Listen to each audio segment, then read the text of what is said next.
¿Me pueden confirmar ustedes si se ve la pantalla?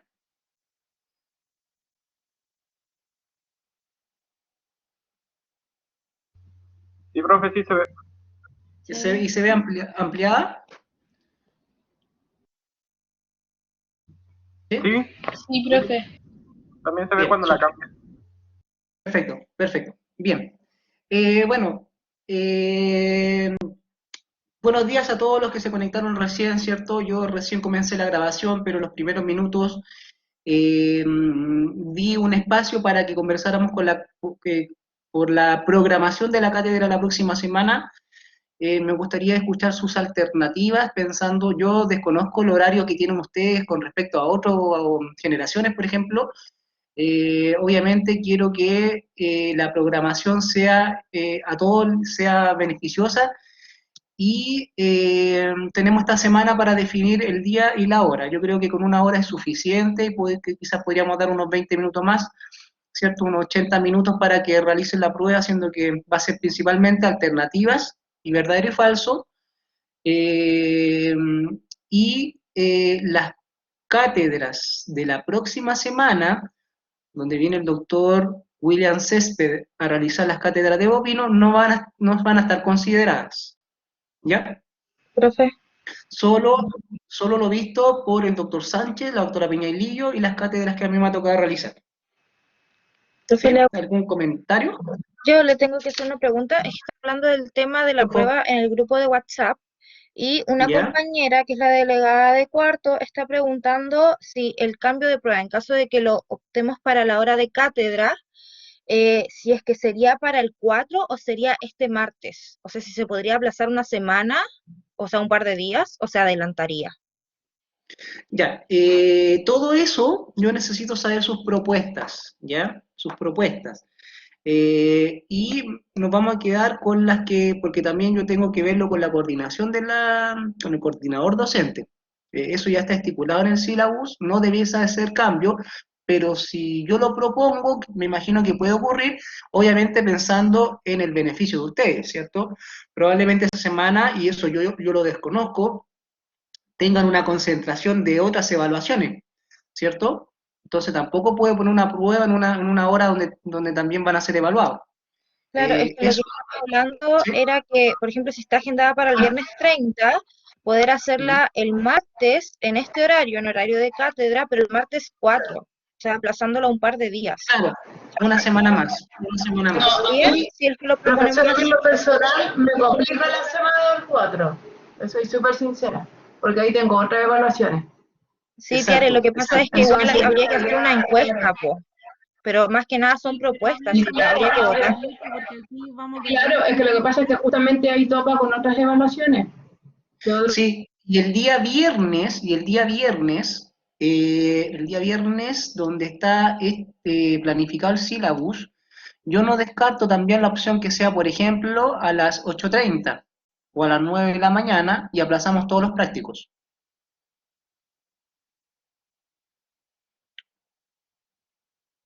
O redistribuimos el horario de los prácticos. También puede ser una opción, pero eso lo vamos a conversar. No sé qué opinan ustedes al respecto de eso. Sí, mire, la verdad es que en el chat del grupo de WhatsApp están súper divididos. O sea, Imagino. están optando más que nada que sea en la cátedra del día martes. Claro, y más que nada, en vez de adelantarlo, porque si perdón, sería el martes que viene, que sería para el 4. Pero como dijo la compañera, ella tiene inconvenientes, pero yo creo que en general todos vamos, o sea, más de alguien va a tener un inconveniente. Siempre va a haber alguien Sí, que... sí, es Entonces, el tema imposible. es hacer la votación para que la mayoría decidan. Exacto, es imposible llegar a un consenso en un 100%. Siempre alguien va a tener inconvenientes por distintas razones, por distintas razones. Entonces, claro, lo que se pide es que siempre haya una mayoría sobre un 80-85% aprobado. Eh, pero bueno, solamente planteé la inquietud. Eh, Tenemos toda esta semana para definirlo. Lo importante es que ustedes lo sepan con anticipación para que se preparen, ¿cierto? No se informen un día anterior cuándo y en qué horario va a ser la prueba. Y creo que todo es conversable, por eso me interesaba plantearlo como antes de comenzar la cátedra. Perfecto, profe, muchas gracias por estar abierta a las propuestas. Acá en el grupo nos vamos a poner de acuerdo, ¿ya? ¿Me pueden confirmar el nombre de la delegada? De la delegada de cuarto creo que es Mariana. Mariana Quesada, profe. Mariana Quesada. Perfecto. Ya. Ya, muchas gracias. Ya. Entonces, bueno, dado ese tema, que no es menor, ¿cierto? Es importante que ustedes se planifiquen, sobre todo acercándose toda la semana de evaluación. Vamos a comenzar con la cátedra de la semana 6, que hace referencia a la pubertad y a la neonatología equina. ¿Ya? La pubertad, ¿cierto? Como definición, es una transición que existe entre la infancia y la edad adulta. Entonces nos encontramos, cuando ya estamos hablando de caballos propiamente tal, que existen distintas realidades ecuestres y distintos tipos de caballos. Cada realidad ecuestre, cada mundo deportivo, ¿cierto? Tiene un trabajo, un desarrollo y una producción equina muy diferente al resto de las disciplinas, ¿ya? Por decir algo, el caballo corralero y el deporte de rodeo, ¿cierto? Son caballos que a partir de los 2 años, donde ya el caballo, 2, 3 años, comienza su desarrollo musculoesquelético y ya los cartílagos fisiarios se empiezan a osificar, ya el caballo deja de crecer, comienza recién el proceso de amansa. ¿Ya? Y eso se puede prolongar un par de años y el caballo ya estar maduro para un trabajo o una competencia a los 5 o 6 años. No así en otras disciplinas como por ejemplo la hípica, donde el trabajo se empieza a realizar desde potrillo, lo que se llama impronta, y desde que nace prácticamente es los encargados de los cuidados de estos potrillos comienzan a manosearlo, a tocarlos, para que se acostumbren a los manejos. La hípica es un deporte muy precoz, donde están debutando a los 2 años de edad. Y a los 2 años, muchos caballos todavía no tienen un desarrollo y una osificación completa de su cartílago de crecimiento.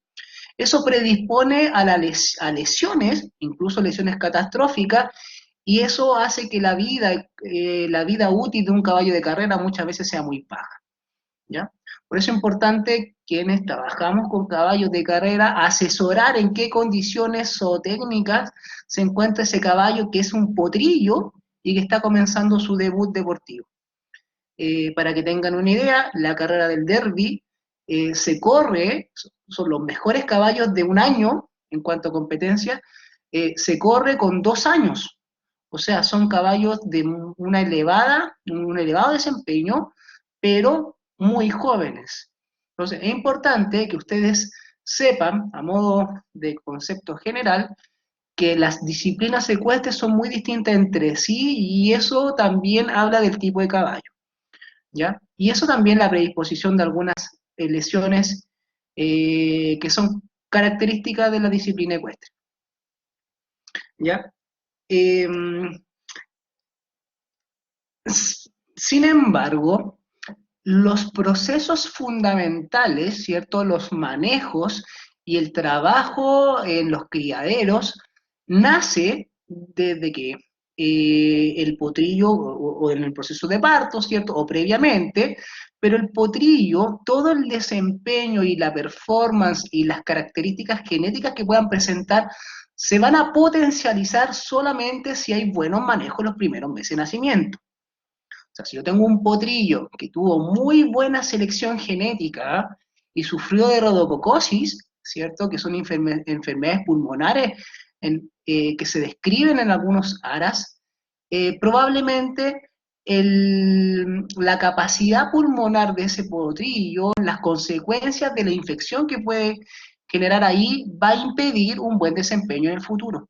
Entonces, todos los manejos que se hagan y que no se hagan en el proceso de la neonatología y del crecimiento y de la crianza de los potrillos, ¿cierto? Se van a ver traducidos en el futuro deportivo. O sea, si nosotros nos encontramos con caballos que tienen problemas de conformación, de formaciones angulares, ¿cierto?, en valgus, y no fueron detectados y corregidos cuando son potrillos, ya en un animal, en un potrón, en un potrillo de 2 años, eso ya es irreversible, no hay cómo corregirlo. Entonces, se habla incluso de intensivismo neonatal los primeros 3 meses del potrillo, porque está en un proceso de adaptación al medio y recién a partir del 3er mes ya es un animal un poco más desarrollado donde puede mantenerse con vida y en forma independiente sin la ayuda de la madre, por ejemplo. Dentro de todos estos manejos, y ustedes deben saberlo muy bien, es fundamental las primeras 2 horas de vida un correcto consumo de calostro, ¿cierto? Tenemos que debe ser un reflejo prácticamente normal, natural, donde la cría se acerca a la ubre, realiza un reflejo de succión, porque eso habla un poco del desarrollo de su sistema neurológico, y comienza a consumir el calostro, que le va a dar una inmunidad los primeros 4 o 6 meses de vida. ¿Ya? Recuerden que el potrillo no es capaz de formar sus propias defensas hasta el 4º, 5º, 6º mes aproximadamente, y es fundamental que haya una inmunidad pasiva por medio del consumo del calostro. ¿Ya? Este consumo deben ser las primeras 6 a 8 horas, porque después la barrera intestinal se cierra e impide la absorción de inmunoglobulinas. ¿Ya? Sin embargo, nos encontramos con distintas situaciones donde a veces no vamos a poder optimizar ni asegurar un buen consumo de calostro. Por ejemplo, una yegua que falleció, ¿cierto?, por un problema distóxico, o alguna yegua que presenta alguna mastitis o que algún problema puntual, ¿cierto?, que no permita ofrecer de su calostro. Y en estas condiciones, muchos criaderos congelan un calostro de calidad para ofrecerlo en estas situaciones. Yo comenté en algunas cátedras anteriores de que incluso en la lechería una muy buena opción es congelar el calostro de los animales más viejos, porque tienen una mayor cantidad de defensas para ofrecerle a los potrillos o a los terneros. En muchos criaderos de caballos de carrera, sobre todo, posterior a las 24 horas, se administra en forma endovenosa un plasma hiperinmune para aumentar las concentraciones de inmunoglobulina sérica en ese potrillo y tener un mayor potencial de defensa frente a cualquier microorganismo que se pueda presentar en los siguientes meses. El potrillo, como mencioné al inicio de la presentación, tiene mucha predisposición a sufrir distintas enfermedades, y un buen desarrollo y un buen compromiso inmunológico va a permitir de que se enfrente de la mejor forma, ¿cierto? Y pueda el día de mañana expresar su máximo potencial deportivo a una buena crianza, ¿ya? Existen algunas afecciones, ¿cierto? Y dada principalmente por un tema inmunológico, que es la famosa patología conocida como isoeritrolisis neonatal. El potrillo tiene el riesgo de contraer isoeritrolitis neonatal si el potrillo hereda un factor eritrocítico del padre contra el cual la yegua ha formado anticuerpos. ¿Ya? Existen 8 grupos sanguíneos en el caballo, y si el potrillo hereda este factor, empieza a generar destrucción de los eritrocitos y le genera una anemia severa. Entonces, la isoeritrolisis neonatal se describe cerca del 1% de los caballos fines de sangre carrera. Es una patología que se da principalmente en las primeras 24 horas de vida, posterior al consumo de calostro, y donde todo este tema de los mismos anticuerpos ofrecidos por la madre empiezan a generar destrucción de los glóbulos rojos, ¿ya? Es una patología que hay que identificarla rápidamente, que genera ictericia Fíjense en la imagen inferior izquierda, las mucosas conjuntivales están completamente amarillas, ¿cierto? Anemia también, y se describe que sobre el 12% de hematocrito de ese potrillo ya debe transfundirse. O sea, estos potrillos requieren transfusión sanguínea por la anemia severa que están presentando. Y se describe principalmente en caballos de carrera, ¿cierto? Y en un porcentaje de un 1%. Y es un tema netamente inmunológico, ¿cierto? Y ya saben ustedes cómo reconocerlo. Ya, les pido que si hay alguna pregunta, algún comentario, por favor, me interrumpan. No sé si hay algún comentario al respecto. ¿No? Profe, todo claro. ¿No? Bien, súper. Entonces, estas mamaderas, ¿cierto? Que siempre es bueno tenerlas, se deben congelar para todas estas crías que muchas veces pierden su madre y ya saben que durante las primeras 2-4 horas es fundamental el consumo de calostro, por lo menos unos 2 litros las primeras 4 horas. Bien. Lamentablemente, el neonato, ¿cierto? Y voy a hablar principalmente de los primeros 3 meses de vida, tiene ciertas características que son específicas de los potrillos o inespecíficas principalmente, y nosotros debemos ser capaces de identificarlas para poder reaccionar.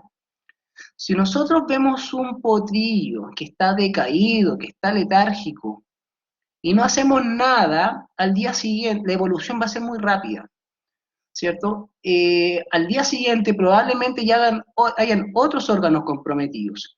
Y los signos de enfermedad son muy vagos. Pueden comenzar con un decaimiento, con una depresión, y el potrillo no quiera consumir leche, ¿cierto? Siendo que el principal alimento en los primeros meses básicamente es leche, ¿cierto? Son lactantes, y se deshidratan rápidamente. Y ya la deshidratación es fulminante, porque genera hipovolemia, trastornos cardiovasculares, compromiso de algunos órganos, etc. ¿Cierto? Los cambios, ¿cierto?, pueden suceder rápidamente e ir complicando algunos otros órganos, como también cuando uno realiza un tratamiento, ir evolucionando rápidamente.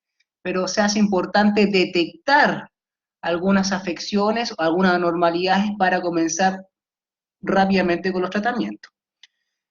Claro, la identificación de estos signos que pueden ser inespecíficos, depresión, decaimiento, ¿cierto?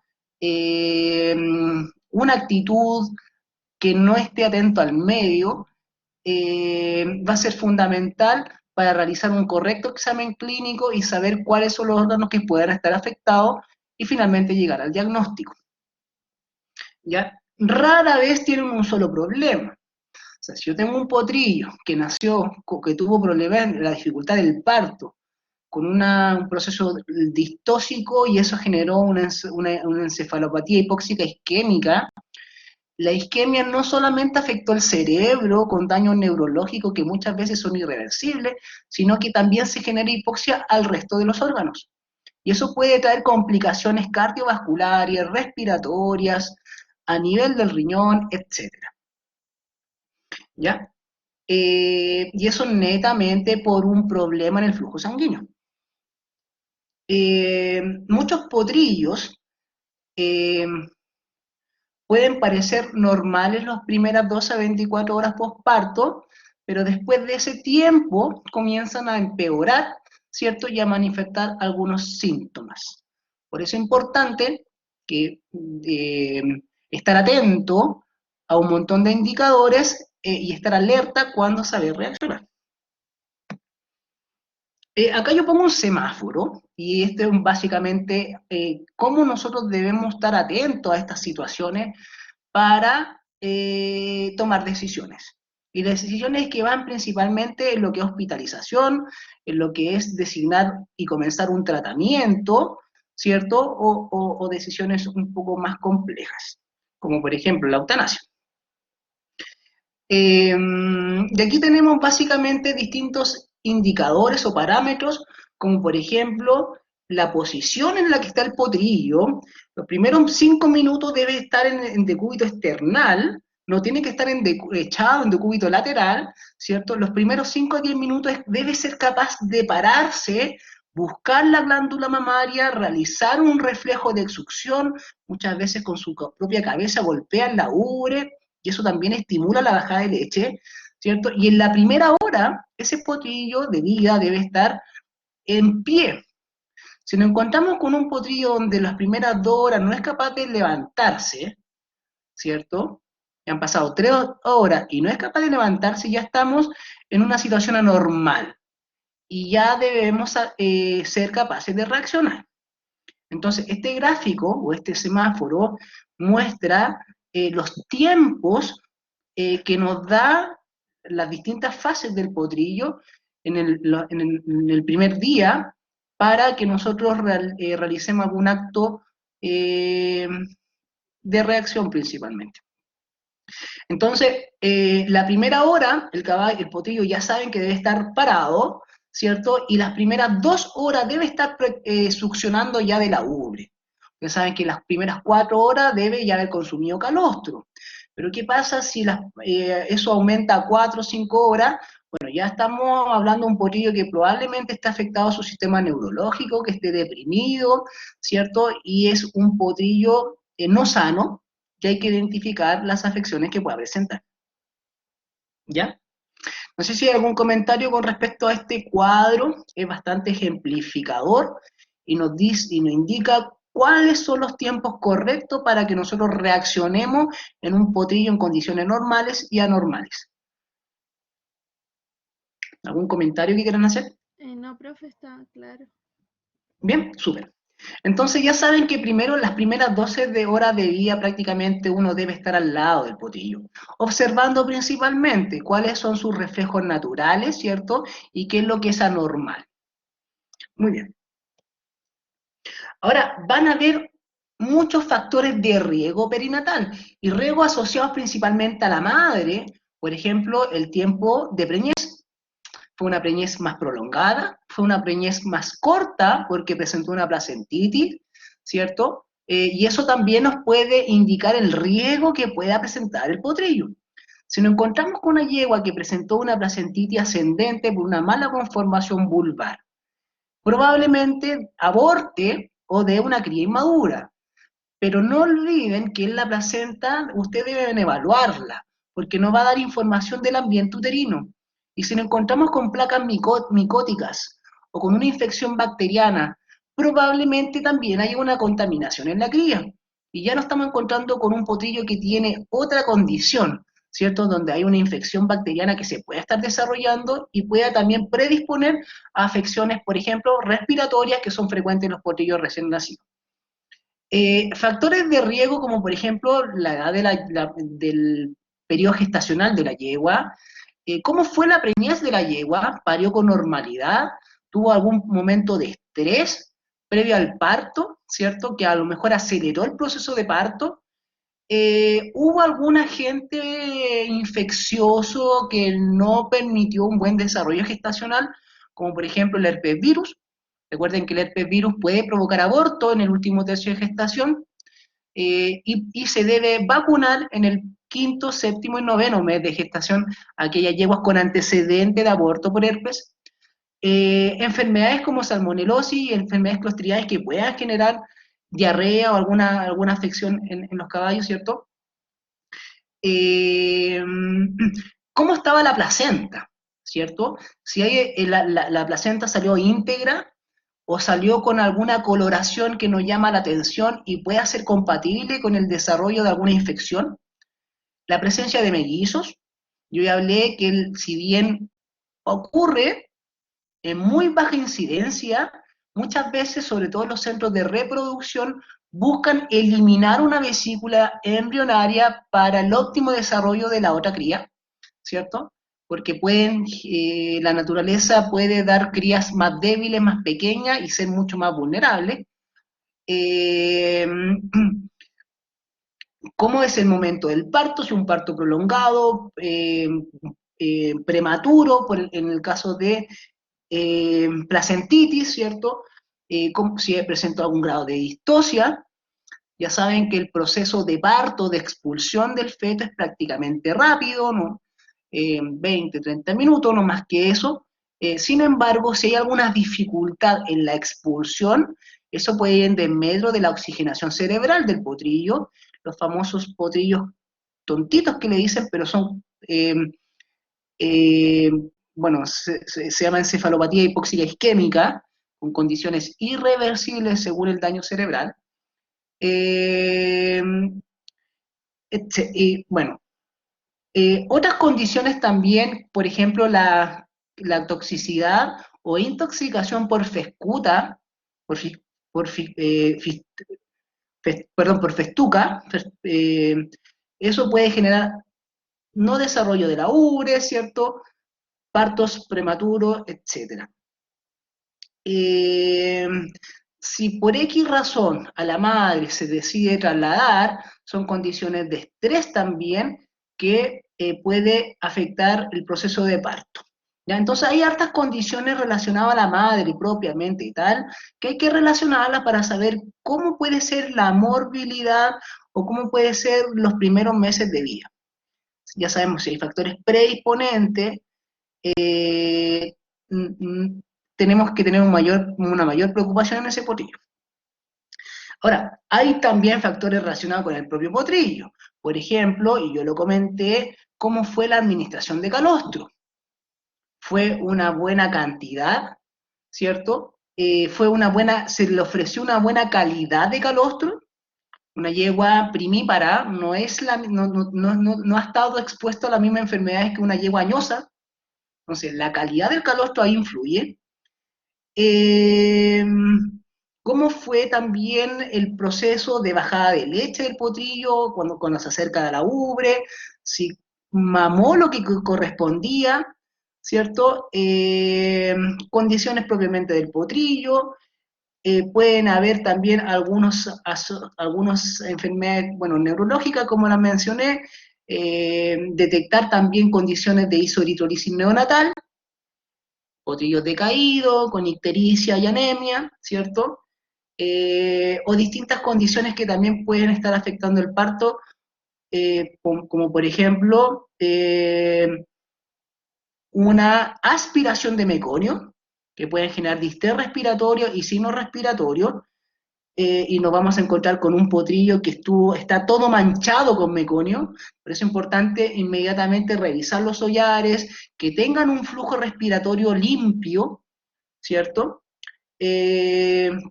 Por ejemplo.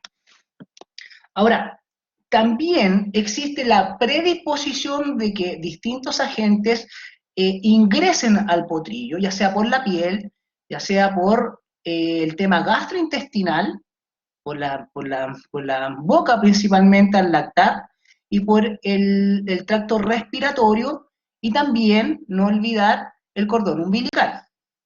Si el cordón umbilical no está completamente desinfectado, es una vía de ingreso también para agentes bacterianos. Recuerden que en una pesebrera lo que más hay, independiente de los manejos de aseo y de limpieza, son fecas. Y en las fecas, ustedes deben saber que uno de los principales agentes es la Escherichia coli. Y la Escherichia coli es un agente bacteriano causante de un sinfín de enfermedades respiratorias, por ejemplo, gastrointestinales también.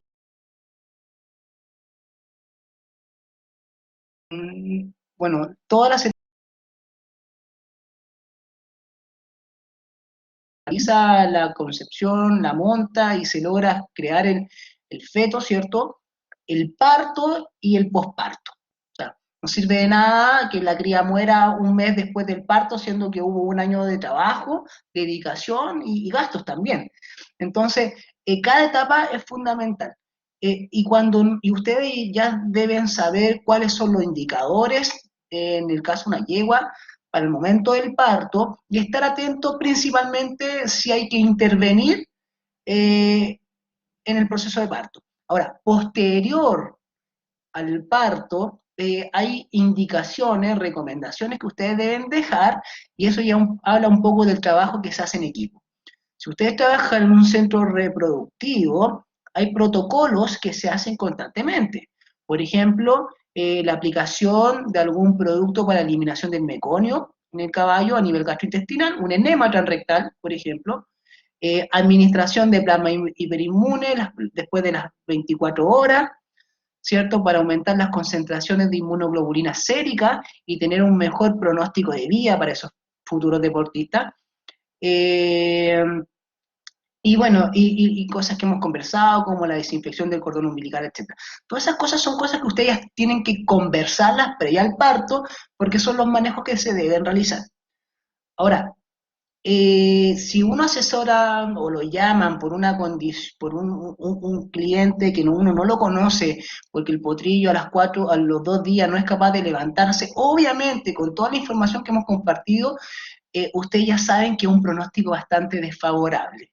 Porque lamentablemente el potrillo los primeros meses está en una transición que si no se hacen los manejos correctos tiene mucha vulnerabilidad para distintos agentes que puedan afectar la muerte o un pronóstico de vida desfavorable. Voy a hablar un poco más del examen clínico más adelante, pero en la imagen ustedes pueden observar que hay un aumento de la irrigación a nivel de la mucosa de la esclerótica, ¿cierto? Y eso ya puede estar hablando de una disfunción multiorgánica. Fíjense que las mucosas, en la imagen superior izquierda nos encontramos con un caballo con sus mucosas amarillas, ictéricas, ¿cierto? Ya nos puede hacer referencia de un potrillo las primeras 24 horas con isoritolitis neonatal, ¿ya? En la imagen inferior, ustedes pueden ver en el pabellón auricular algunos trastornos de coagulación, petequias, equimosis, ¿cierto? Eso también puede ser consecuencia de una disfunción multiorgánica, ¿cierto? Y ser una consecuencia en poco tiempo, producto de una infección que haya presentado y que no fue detectada tempranamente. ¿Ya? A eso me refería de que los signos evolucionan rápidamente para mejor o para peor. ¿Ya? Bien, no sé si quieren hacer algún comentario. ¿No, profe? Bien, gracias. Una de las principales complicaciones, pensando en todas las eventuales vías de entrada que tiene los distintos agentes bacterianos, por ejemplo la Escherichia coli, pero también está la Klebsiella, los distintos enterococos, lactinobacillus, ¿cierto? La rodococosis, que es un agente que genera infecciones o neumonias pulmonares, o neumonias en los potrillos, ¿cierto? Y es bastante conocido y frecuente. Va a estar causado por distintos factores predisponentes que ya hemos conversado. Por un lado, un fallo en la transferencia de inmunidad por medio del calostro, ¿cierto? Alguna condición de hipoxia que genera un grado de asfixia neonatal. Las distintas vías de entrada puede ser la intrauterina, ya sea en el mismo proceso de parto con una placenta contaminada, o en la misma gestación con una condición bacteriana desarrollándose a nivel gastrointestinal, ¿cierto? Por lo que está ingiriendo ese potrillo, umbilical, por el cordón umbilical, ¿cierto? Y las vías respiratorias. Muchas veces puede el potrillo tener algunos loquios o restos de secreciones de membrana o meconio, y eso va a predisponerla al desarrollo de algún agente bacteriano. Ahora, los signos son bastante inespecíficos, nos vamos a encontrar inicialmente con depresión, y eso ya nos va a llamar la atención, pese a que el potrillo, básicamente, y como todo bebito, por decirlo de una forma, comen y duermen, ¿cierto?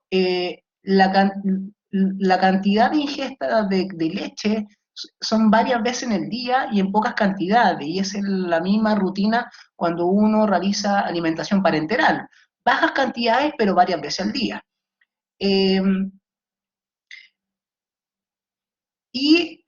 Nos podemos encontrar, ¿cierto?, de que probablemente no esté durmiendo y sí esté decaído, y con algún grado de deshidratación porque no ha consumido leche.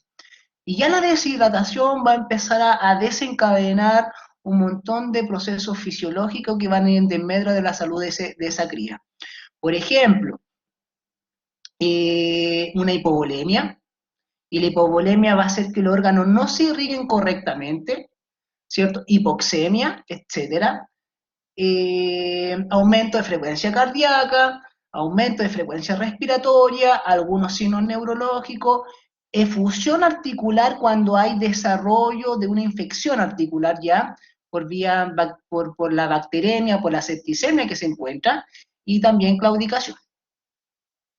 ¿Ya? Entonces, acá hay muchos signos que son bastante inespecíficos, pero nos van a estar acusando de una condición desfavorable de ese potrillo. ¿Ya? Para que tengan una idea, los rangos, la frecuencia fisiológica del potrillo van cambiando constantemente. La frecuencia cardíaca va entre 70 a 110 latidos por minuto en las primeras semanas, y a medida que van ocurriendo las semanas y los meses, eso empieza a disminuir. Y la frecuencia cardíaca respiratoria también es cerca de 30, 40 latidos por minuto, y después empieza a disminuir. Entonces, ojo con un potrillo que está decaído con una taquicardia, con una frecuencia elevada, porque ya en el examen clínico nos está indicando alguna alteración. Bien, ¿algún comentario que quieran hacer? Profe, dijo Fíjense, que va sí, disminuyendo la frecuencia. sí. En los primeros días y semanas de vida las frecuencias son sumamente altas, y a medida que van pasando las semanas y los meses se empieza a normalizar.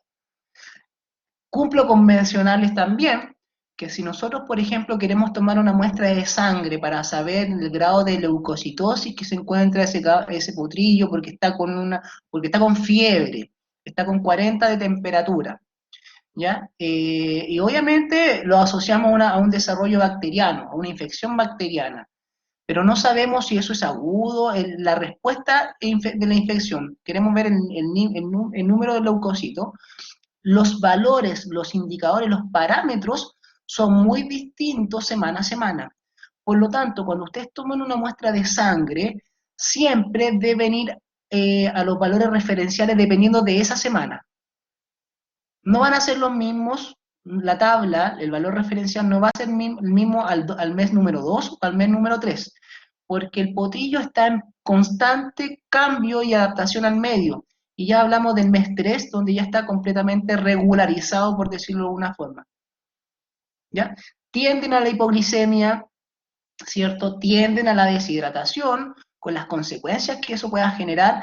Fíjense que la mucosa de ese caballo están hiperémicas, ¿cierto? Están secas, ¿ya? Y eso no es un buen indicador.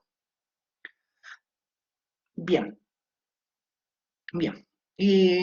¿Algún comentario, alguna duda? ¿No? No, profe. Súper, gracias. Y con respecto al examen clínico propiamente tal, ¿cierto? No solamente ustedes ya han visto que hay que enfocarse al potrillo, sino que también a la yegua. Y vamos a obtener todos estos datos de la yegua, ¿cierto? Que ya hemos conversado, datos de la gestación, cuándo fue la fecha de monta, la fecha de parto, enfermedades durante la preñez, ¿cierto? Si hubo o no pérdida de leche.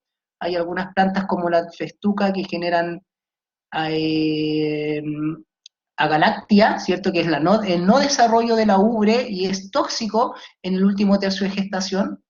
Entonces, no se recomienda mantener las yeguas en el último tercio de gestación en pasturas con festuca, como el cordón umbilical, su estado, su desinfección, la existencia o no de meconio, ¿cierto? Y los datos sobre la placenta.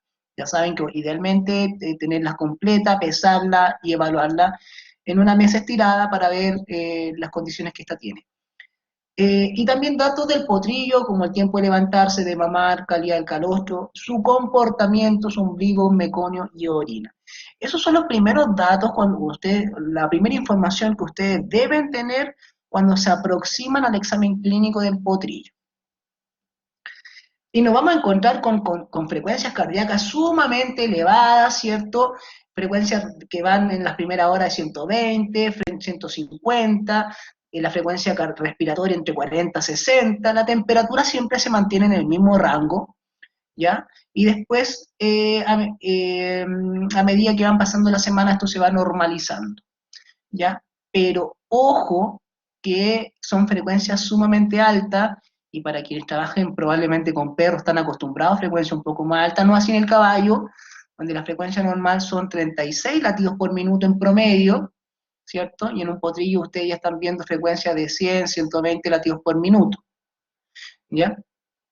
Esa es la frecuencia de un caballo post ejercicio, post un ejercicio exigido, ¿ya?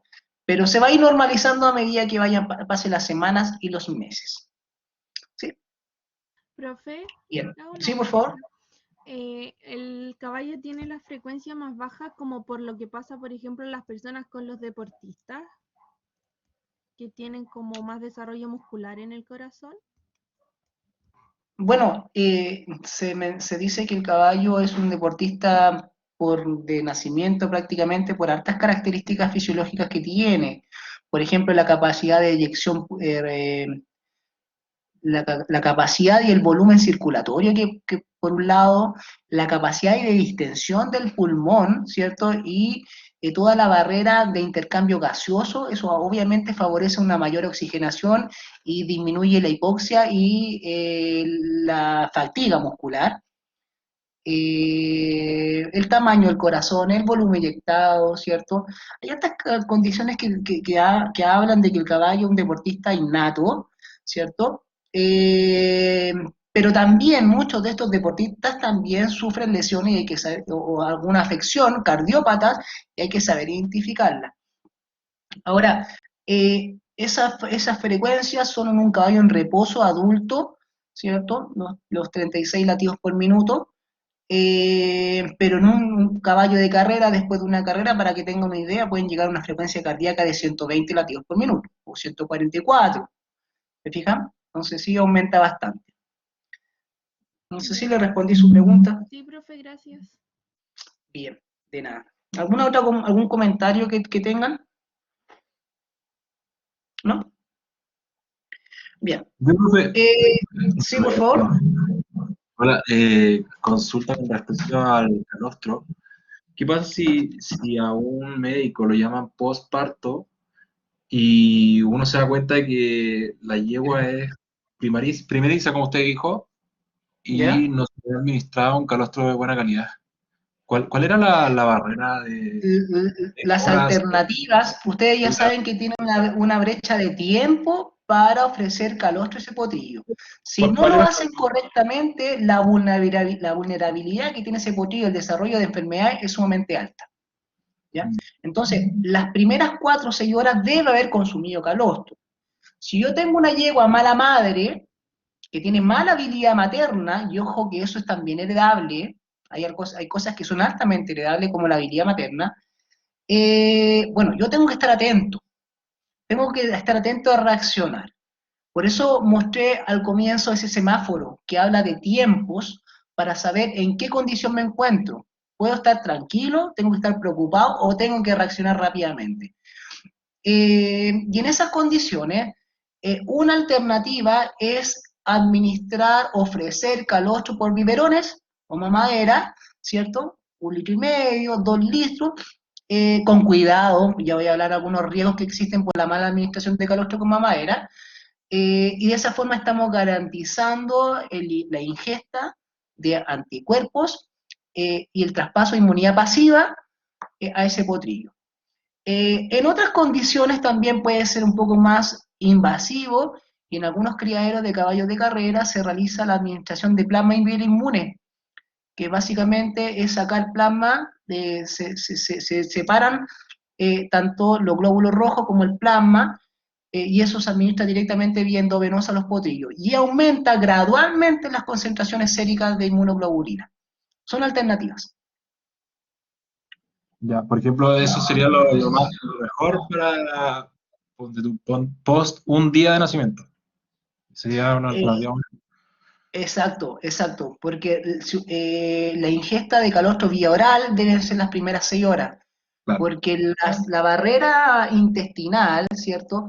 Hay todo un traspaso de absorción de la inmunoglobulina y por el peso molecular que tiene la inmunoglobulina, después de 6, 8 horas después del nacimiento de esa cría, se cierra e impide la absorción de anticuerpos. Entonces, si recién el potrillo consumió calostro, aunque el calostro se produce inicialmente después del parto, o le dieron con una mamadera al día siguiente, no tiene sentido el manejo que realizaron. ¿Entiendes? Muchas Debe gracias. ser las primeras 6 a 8 horas, idealmente las primeras 2 a 4 horas. Ya. Bien. Lo otro que hablé del plasma hiperinmune ya es un proceso un poco más invasivo, donde uno debe ponerle un catéter a un caballo, un potrillo de 2 días, 3, 4 días, ¿cierto? Y después ustedes pueden tomar una muestra de sangre o con un refractómetro y medir la cantidad de inmunoglobulina, ¿cierto? También se hace en la lechería con los calostrómetros, ¿cierto? Para ver también la calidad del calostro. Pero ya saben lo fundamental que es como manejo, ¿ya? El primer día de nacimiento. Bien, no sé si hay alguna otra duda. ¿No? Bien, cuando realizamos el examen clínico, tenemos que evaluar un sinfín de sistemas, ¿ya? Y esto, revisarlo constantemente. Tener claro que muchas veces nosotros, con el hecho de observar a esa cría, vamos a estar viendo su sistema neurológico. ¿Cómo es su actitud con respecto al medio? ¿Es un potrillo que está decaído, deprimido, que no se quiere levantar? ¿O es un potrillo que se levantó a la primera hora, encontró la ubre, está corriendo por todos lados? ¿Cómo es su postura? Los primeros días y las primeras horas inicialmente es un potrillo que tiene hipermetría en sus miembros, que está muy rígido al caminar. Eso se tiene que ir perdiendo a medida que pasen los días, ¿ya? Las posturas, ¿cierto? A veces un poco inestables. Se pueden hacer algunos reflejos, ¿cierto? Para evaluar la respuesta a estos reflejos. Por ejemplo, uno puede pinzar la zona intercostal, el reflejo panicular, y ver si hay dolor, si hay movimiento, el potrillo debiese reaccionar a ese reflejo, ¿cierto? Evaluar también simetrías en la cara, que no presente ninguna deformación facial. Eso puede ser compatible con un right nose, ¿cierto? O una nariz desviada en algunos potrillos recién nacidos, eh, principalmente. Ya saben que los primeros días los potrillos se comportan de forma hipermétrica, con un poco los miembros rígidos, pero eso a medida que pasen los días tiene que ir desapareciendo. Y principalmente el compromiso de conciencia. Con respecto al sistema cardiovascular, son animales que su principal fuente de ingreso de alimentación es la leche. Por lo tanto, si no hay un buen consumo de leche, eso va a estar generando inmediatamente una deshidratación. Y la deshidratación va a afectar la volemia, algunos órganos como el riñón, por ejemplo, ¿cierto? Y una hipoxemia, y nos podemos encontrar con caballos con acidosis metabólica, potrillos con acidosis metabólica, eh, y con anemia también en algunos casos, como por ejemplo isoeritrolisis neonatal, y obviamente eso es bastante perjudicial en el pronóstico de ese potrillo. Las frecuencias cardíacas, ya les dije que al comienzo son altas, de 70 a 105 latidos por minuto, y eso se va a ir normalizando. Es muy normal que sobre todo en los primeros días se encuentren con algunos soplos, y eso es normal en los potrillos, no así después del quinto día, y eso se debe regularizar. Si existe alguna una valvulopatía, ¿cierto? Eso se asocia principalmente a endocarditis y eso puede ser una consecuencia bacteriana proveniente de otro órgano. Yo ya les dije que cuando un caballo con sepsis neonatal, las bacterias empiezan a afectar distintos órganos y se puede haber originado en el pulmón por un consumo de meconio, pero posteriormente eso migrar a las válvulas atrioventriculares y generar algunas endocarditis, ciertas secundarias, y eso ustedes la pueden identificar, principalmente con la ocultación.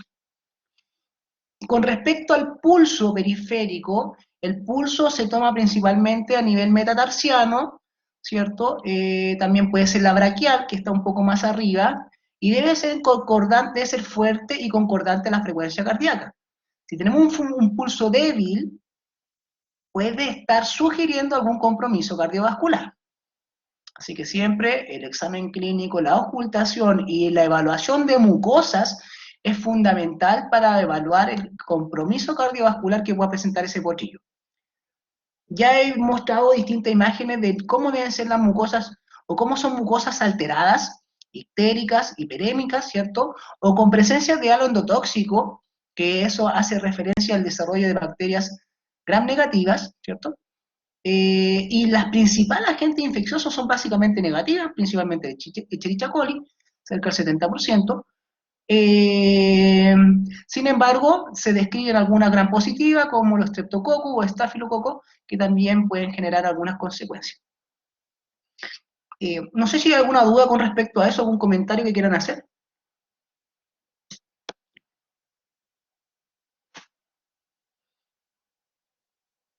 ¿No? No, profe. Bien, el soporte vascular, bueno, yo creo que lo mencioné en algún momento, que los potrillos siempre tienden a la hipoglucemia, a la hipoglicemia, por lo tanto, cuando realizamos fluidoterapia, claro, tienen que ser con un suero glucosado, no con un isotónico, como un caballo adulto, y bueno, y normalmente ir monitoreando con muestras de sangre, ¿cierto? Evaluar el hematocrito, ¿cierto?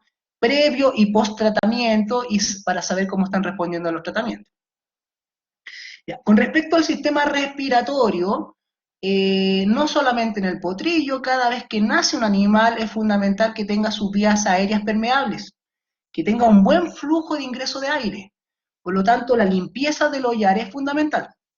Si nos encontramos con un potrillo que tiene restos de membrana placentaria, ¿cierto?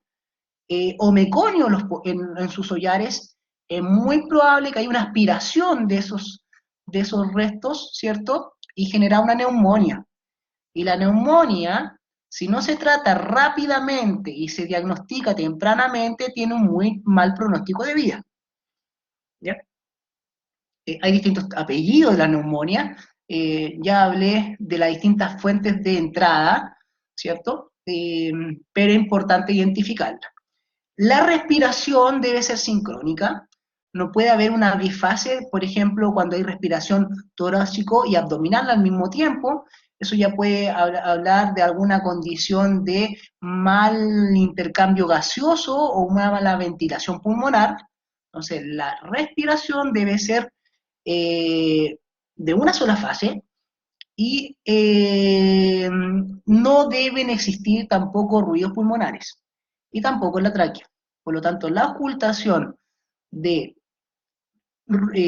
tráquea y campo pulmonar en un potrillo los primeros días de vida es fundamental. Y es parte de la rutina cuando realizamos el examen clínico.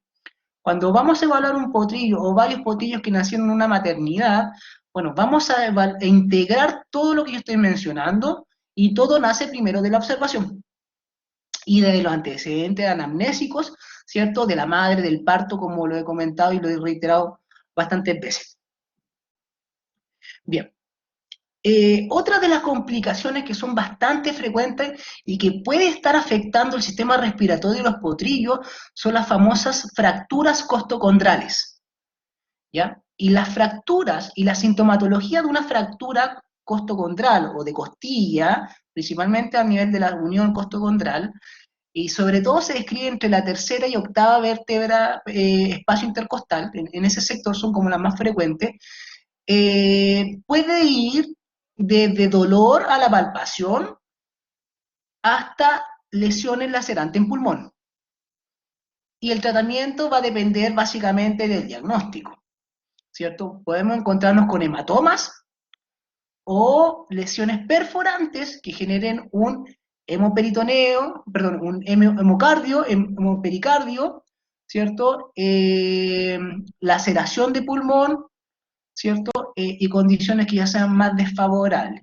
Cuando se observan fracturas de muchas costillas, muchas veces el tratamiento es quirúrgico, ¿ya?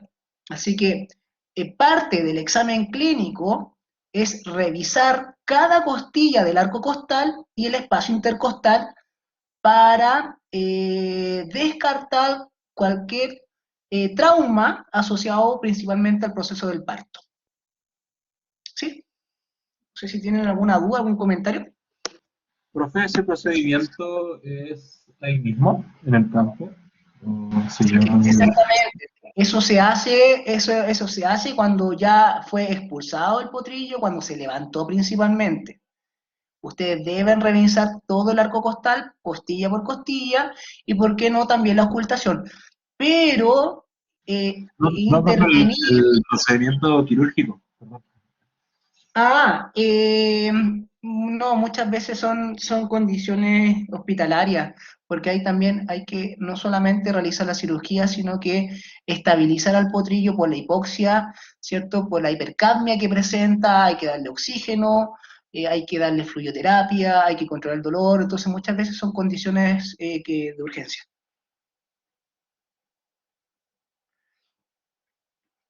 ¿Sí? Gracias. De nada. Bien, ¿alguna duda con respecto a eso?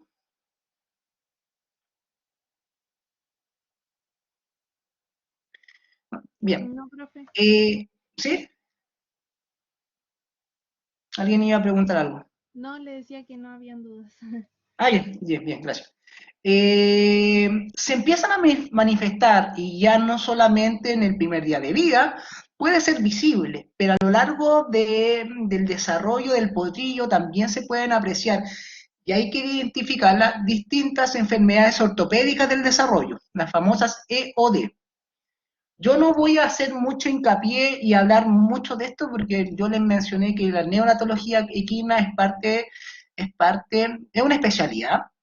Mi clase va enfocada más a cómo debe ser nuestro abordaje en una condición reproductiva, ¿cierto? Eh, yo solamente considero que se cumple el objetivo si ustedes son capaces de identificarla. Pero en medicina interna, en un taller de neonatología, probablemente se profundice mucho más, ¿ya? No es mi intención de hablar de terapéutica, ¿cierto? Lo voy a mencionar, pero hay cosas que se ven en clínica, ¿cierto? O en medicina interna o en alguna otra área más específica. Sin embargo, es importante que ustedes identifiquen que a lo largo de que el potrillo va creciendo puede manifestar distintas enfermedades ortopédicas en desarrollo, como por ejemplo las deformaciones angulares, como la que ustedes están viendo eh, en la imagen izquierda, deformación en valgus o en varus, ¿ya? Hay una deformación en valgus, donde está cerrado de carpo y abierto de nudillos. Y tenemos la deformación en varus, que es al revés, abierto en la zona proximal y cerrado en la parte distal, ¿ya? Esas son principalmente deformaciones angulares y también pueden ser deformaciones flexurales, como la que ustedes ven a la mano derecha, donde tenemos una hiperlaxitud de los tendones, y eso se asocia principalmente a la posición intrauterina de la cría dentro de la gestación, y que muchas veces se corrigen sin mayor tratamiento, dependiendo de la severidad. Muchas veces hay que hacer fisioterapia, hay que hacer alguna estabilización por medio de un vendaje, pero en condiciones contrarias, por ejemplo, como la imagen inferior derecha, nos encontramos con potrillos con contracción de tendones, lo contrario a la laxitud tendínea. Y en estos potrillos sí requiere ser un poco más invasivo, hacer un herraje con prolongación o un herraje terapéutico, hacer alguna cirugía, por ejemplo, una tenotomía, a una desmotomía para corregir la conformación del dígito, ¿cierto? Y bueno, hay distintos tipos de tratamientos, al igual que las deformaciones angulares, como la imagen izquierda, donde también, si no responde, dependiendo de la severidad, si no responde a un tratamiento manual, por ejemplo, probablemente al mes número 3 requiere un tratamiento quirúrgico, como por ejemplo levantamiento de periósteo, ¿cierto? Tornillos transcorticales para corregir el buen crecimiento de la fisis y el hueso crezca en forma paralela y no en forma desigual, ¿ya? En algún momento podremos hablar un poquito más de estas enfermedades, pero básicamente los tratamientos que se describen son los quirúrgicos, en el caso de las deformaciones angulares, son el levantamiento de periósteo y los tornillos transcorticales. Profe, ¿Sí? ¿qué significaba la sigla EOD? Enfermedades ortopédicas del desarrollo. Y las enfermedades ortopédicas del desarrollo hacen referencia a un sinfín de patologías características de los potrillos que están en crecimiento, ¿cierto? Como las deformaciones angulares, deformaciones flexurales, ¿ya? El wobbler, la mielopatía estenótica cervical, ¿ya? Pero eso principalmente ya en animales de un año y medio, quizás 2 años, que hay una compresión, una inestabilidad de la articulación a nivel cervical y eso genera compresión medular y algunos signos neurológicos. Eso es principalmente cuando se administra, se ofrece mucho grano en potrillo y el crecimiento es muy desarrollado, ¿ya? Bueno, hay distintas etiologías. Yo no voy a hablar mucho de la enfermedad ortopédica del desarrollo, pero es importante que sepan que existen, ¿cierto? Y que forman parte de distintas patologías que pueden ir apareciendo. Lo que ustedes van a observar son las deformaciones angulares y flexurales, ¿ya? Se escriben también la osteocondritis disecante, que son desprendimiento del cartílago articular, producto de una mala osificación endocondral, algunos quistes que pueden aparecer a nivel articular en pleno desarrollo y crianza del potrillo, pero ya son patologías netamente del crecimiento, ¿cierto? Y voy a buscar un paper que haga referencia a eso, para compartirlo con ustedes, pero no me interesa que sean expertos, o pero sí que existen, ¿cierto? Y se pueden manifestar a lo largo de todo el desarrollo de crianza de ese potrillo, ¿ya? Muchos se corrigen en forma local, tópica, con fisioterapia, con vendajes, y otras requieren algún tratamiento quirúrgico, ¿ya? También con herraje correctivo ayuda mucho, pero en condiciones más desfavorables, sobre todo aquellos que no han respondido a todos estos tratamientos, requiere algún tipo de cirugía. Por ejemplo, en la imagen derecha, abajo, ustedes ven que los miembros posteriores están sumamente contraídos, ¿cierto? Los tendones, y no sería una mala alternativa en ese potrillo, probablemente sea un candidato para administrar oxitetraciclina endovenosa, que hace que quela el calcio y nos permite relajar un poco más los tendones, y con un tratamiento local, ya sea con un poco de fisioterapia, con herraje con prolongación, podríamos ya corregir a una conformación más normal. Sí. ¿Algún comentario que quieran hacer?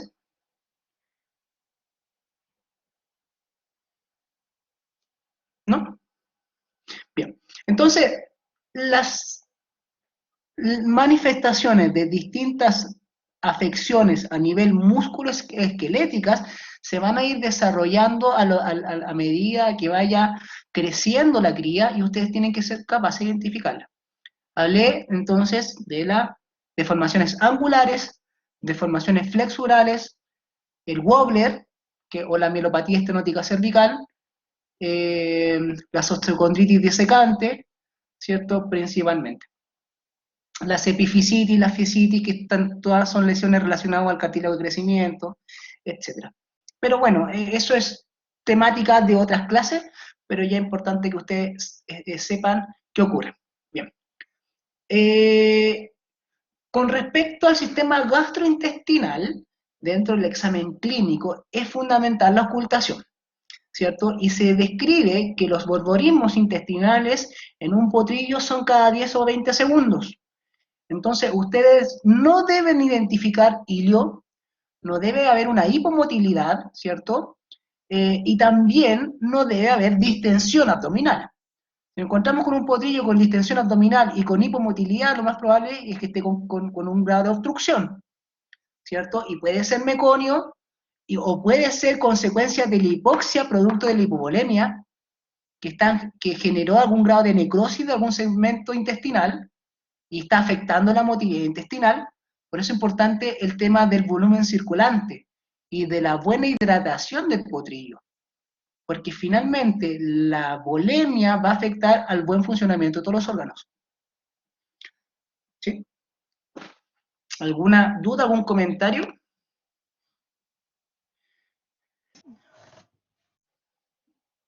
¿Sí? ¿No? Bien, entonces se han dado cuenta que a medida que ustedes se encuentran con un potrillo independiente de la fase o la edad que tenga, bueno, todo lo que yo estoy mencionando debe ser parte de la exploración clínica y de los antecedentes que hay que manejar, pensando en el nivel de sobrevivencia o en el pronóstico que pueda tener esos potrillos. Con respecto a las vías urinarias, ¿cierto? Se describe que el potrillo orina cerca de 150 ml kilo día, ya recuerden que prácticamente se alimenta de leche, entonces va a haber un buen flujo de orina, la orina no tiene por qué ser concentrada, podemos medir también la densidad urinaria, que es un poquito más baja que un animal adulto. También tenemos que ver la presencia de uraco persistente, ese caballo sigue con la orina, nos puede probablemente sugerir un uraco persistente, y eso se requiere tratamiento quirúrgico, al igual que la ruptura de vejiga en el momento del parto. Son dos condiciones que requieren cirugía que pueden estar afectando el sistema urinario en el potrillo. El uraco persistente y la ruptura de vejiga. ¿Cómo se diagnostica? Por la clínica, con la ecografía ayuda mucho a encontrar el líquido libre, ¿cierto? Y por, bueno, el examen clínico, abultamiento y la presencia y persistencia de orina que pueda presentar. ¿Sí? ¿Algún comentario, alguna duda? ¿No? Bien. Y bueno, una estructura que nunca se debe olvidar al realizar un examen en un caballo, sobre todo un caballo de deporte, es la visión. ¿Ya? Cuando uno hace un examen de precompra, no solamente evaluar la parte locomotora y respiratoria, sino que también el ojo. Si el caballo no ve, probablemente si un caballo de salto, no va a poder saltar las varas, ¿cierto? Entonces debe tener una buena visión. Ahora, las afecciones que se describen principalmente en los potrillos están asociadas a la deshidratación. La deshidratación puede generar en forma secundaria un entropión, ¿ya? Y el entropión está provocando úlceras corneales, ¿ya? Y ustedes deben ser capaces de identificarla y saber cómo corregirla. O sea, la úlcera corneal la pueden tratar con AINES, con antibióticos, con suerautólogo, pero siempre corregir la causa primaria, probablemente pasar un poco de fluido y corregir ese entropión, o pensar en alguna cirugía reconstructiva de ese párpado. ¿Ya? Evaluar también la esclerótica, cómo está, ya vieron alguna imagen, ¿cierto? Está congestiva, está histérica, si está con presencia de petequias, todo eso va a hacer referencia a algunos grados de septicemia o sepsis neonatal. Ahora, ya saben ustedes que el potrillo acusa su condición y lamentablemente evoluciona rápidamente en forma favorable o en forma desfavorable dependiendo del manejo y tratamiento que uno haga, ¿cierto? Por eso es importante todos estos indicadores que yo he compartido con ustedes. ¿Algún comentario que quieran hacer? No, profe. ¿No?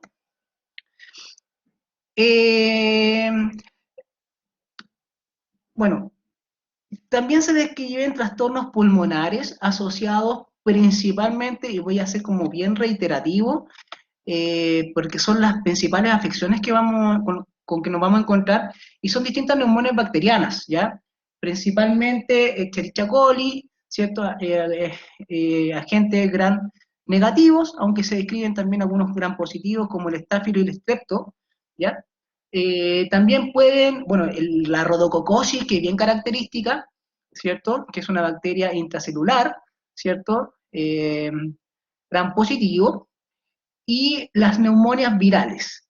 Las neumonias virales asociadas principalmente a herpes virus, influenza y arteritis equina, que acá no se encuentra, ¿ya? Aquellas enfermedades, aquellos caballos que presenten neumonía viral por herpes virus, muchas veces pueden también generar algún signo de neurológico, porque recuerden que el herpes también afecta, es un agente neurotropo que afecta el sistema neurológico, ¿ya? El síndrome de aspiración por meconio, ustedes lo van a identificar en un potillo que está manchado, está completamente amarillo, porque se manchó con el meconio y van a haber signos respiratorios asociados, ¿ya? Y la aspiración también por leche. Ahora, la aspiración por leche se describe principalmente en aquellos potillos que presentan paladar hendido, ya algunas patologías, o desplazamiento dorsal persistente del paladar blando, enfermedad del músculo blanco, a falta de déficit de selenio, botulismo, encefalopatía neonatal, son temas netamente neurológicos que están afectando la placa neuromotora y no permite una buena deglución, ¿ya? Entonces, aquel caballo que está tomando leche y está botando por el ollar, no descartar un paladar hendido, que tiene tratamiento quirúrgico, o un desplazamiento dorsal del paladar blando, ¿ya? Y las costillas fracturadas, que son las que son que tienen bastante frecuencia, principalmente por en el momento de la expulsión de la cría. Bien. No sé si hay alguna duda, algún comentario que quieran hacer. Esta es una presentación un poco más corta. Yo lo introduje un poco a cómo debe ser la aproximación y el trabajo con un potrillo, ¿cierto? Y cuáles son los puntos críticos que uno debe identificar para poder intervenir, ¿cierto? Pensando también que hay muchas patologías que son inherentes a la edad, ¿cierto? Y probablemente sea temática de otra asignatura. No sé si tienen algún comentario que quieran hacer.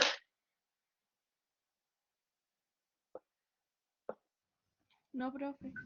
¿No, profe? ¿No? ¿Todo claro? Sí. Bien, bueno, siendo las 12 del día, entonces fue un poquito más corta la presentación.